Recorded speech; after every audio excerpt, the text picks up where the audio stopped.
Ministri e Arsimit Vesna Janevska me paraqitjen e saj kontraverse nuk i rjetoi vetëm gazetarët, por edhe shumë qytetarë dhe partitë politike. Bashkimi Demokratik për Integrim reagoi ndaj deklaratave që sipas ministres e paraqesin shqipen si gjuhë komunitetit dhe jo si gjuhë zyrtare, duke i cilësuar ato si mungesë respekti dhe shpërfillje të rendit kushtetues.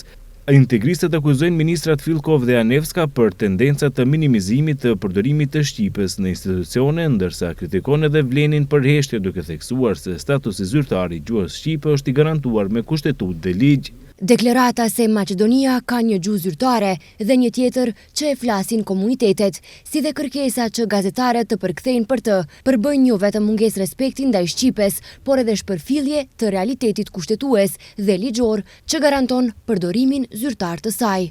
Pas ministrit Filkov, që po tenton të përjashtoj shqipen nga jurisprudenca dhe praktikat institucionale, tani edhe Janevska po ndjek të njëjtën vijë, atë të minimizimit dhe anashkalimit të gjuhës shqipe në hapësirat publike dhe institucionale, para syve të opinionit.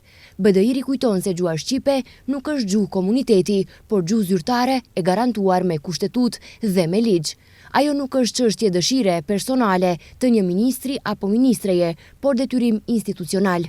Ndërkohë vlen që u vetë shpall si mbrojtëse e interesave shqiptare, sot hesht.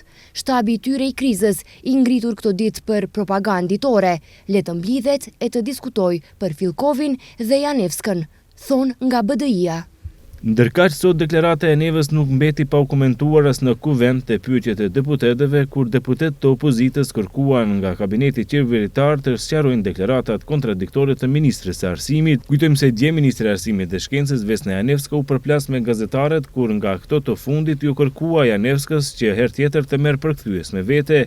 E gjithë ky reagim i gazetarëve erdhi pasi që ministra i kërkoi rektorit të UT-s që fjalimin e tij në shqip ta thotë edhe në maqedonisht në mungesë të përkthyesit. Kujtojmë se njëjtu soll edhe me kreun e komunës së Tetovës Bilal Kasami kur komo pari kërkoi që të flet maqedonisht, por dje gazetarët e Tetovës ja kujtuan ministres së Arsimit se gjendet në Tetovë në një universitet që është fituar me gjak dhe viktima dhe se këtu shqiptarët flasin shqip.